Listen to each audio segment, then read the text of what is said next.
हर हर महादेव। शंकर जी द्वारा विवाह की स्वीकृति।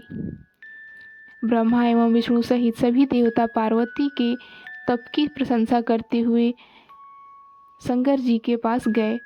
जहाँ वृषध्वज महादेव थे, उन सबों ने शिव जी को प्रणाम कर उनकी स्तुति की।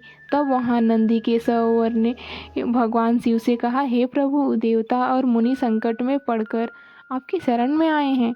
नंदी के इस प्रकार सूचित करने पर भगवान शंभु ने अपने आप समाधि से विरत होकर विष्णु, ब्रह्मा एवं देवताओं के आने का कारण पूछा। भगवान विष्णु जी ने कहा, शंभो, तारकासुर ने देवताओं को महान कष्ट प्रदान किया है। यही बताने के लिए सब देवता यहाँ आए हैं।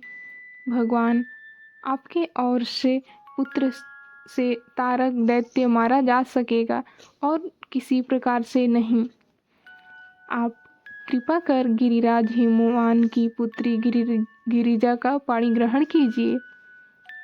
श्री विष्णु का यह वचन सुनकर भगवान शंकर ने ब्रह्मा, विष्णु और देवताओं और मुनियों को निष्काम धर्म का उपदेश दिया। इसके बाद भगवान शंभु पुनः ध्यान में निमग्न हो गए। परमेश्वर शिव को ध्यानमग्न देखकर उन्होंने नंदी की सहमति ली। नंदी ने पुनः दीन भाव से स्तुति करने के लिए कहा। वे सभी देवगण दीन भाव से पुनः स्तुति करने लगे। भगवान विष्णु ने पुनः निवेदन किया, सुखदायक भगवान शंकर, हम सब देवताओं को तारकासुर से अनेक प्रकार का कष्ट प्राप्त हो रहा है। आपके लिए ही देवताओं ने गिरिराज हिमालय से शिवा की उत्पत्ति कराई है। शिवा के गर्भ से आपके द्वारा जो पुत्र उत्पन्न होगा, उसी से तारकासुर की मृत्यु होगी, दूसरे किसी उपाय से नहीं। नारद जी की आज्ञा से पार्वती कठोर तपस्या कर रही हैं। उनके तेज से समस्त त्रिलोकी आच्छादित हो गई है। इसलिए परमेश्वर शिवा को स्वीकार, सबका दुख मिटाइए, आप उन्हें स्वीकार कीजिए। शंकर, मेरे और देवताओं के हृदय में आपके विवाह का उत्सव देखने के लिए बड़ा भारी उत्साह है, इसलिए आप यथोचित रीति से विवाह कीजिए। ब्रह्मा जी कहते हैं, नारद, ऐसा कहकर उन्हें प्रणाम करके विष्णु आदि देवताओं और महर्षियों ने पुनः उनकी स्तुति की।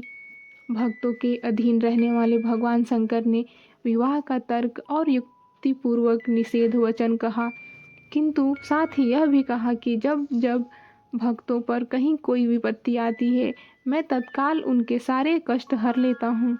तारकासुर से तुम सब लोगों को जो दुख प्राप्त हुआ है, मैं जानता हूँ, उसका मैं निवारण करूँगा। यद्यपि मेरे मन में विवाह करने की कोई रुचि नहीं है, तथापि मैं पुत्रोत्पादन के लिए गिरिजा के साथ विवाह करूँगा। तुम सब देवता अब निर्भय होकर अपने अपने घर जाओ, मैं तुम्हारा कार्य सिद्ध करूँगा। सप्तऋषियों द्वारा पार्वती के तप की परीक्षा। देवताओं के चले जाने पर पार्वती के तप की परीक्षा के लिए भगवान शंकर समाधिस्थ हो गए। उन दिनों पार्वती देवी बड़ी भारी तपस्या कर रही थी। उस तपस्या से रुद्रदेव भी बड़े विस्मय में पड़ गए। भक्ताधीन होने के कारण वे समाधि से विचलित हो गए। सृष्टिकर्ता हर ने वशिष्ठ आदि सप्तऋषियों का स्मरण किए। उनके स्मरण करते ही वे सातों ऋषि वहां शीघ्र ही आ पहुँचे। भगवान शिव ने प्रसन्नतापूर्वक कहा, गिरिराज कुमारी देवेश्वरी पार्वती इस समय गौरी शिखर नामक पर्वत पर तपस्या कर रही हैं। मुझे पति रूप में प्राप्त करना ही उनका तपस्या का उद्देश्य है। मुनीश्वरों, तुम लोग मेरी आज्ञा से वहां जाओ और उनकी दृढ़ता की परीक्षा करो। भगवान शंकर की यह आज्ञा पाकर वे सातों ऋषि तुरंत ही उस स्थान पर जा पहुँचे जहाँ पार्वती तपस्या कर रही थी।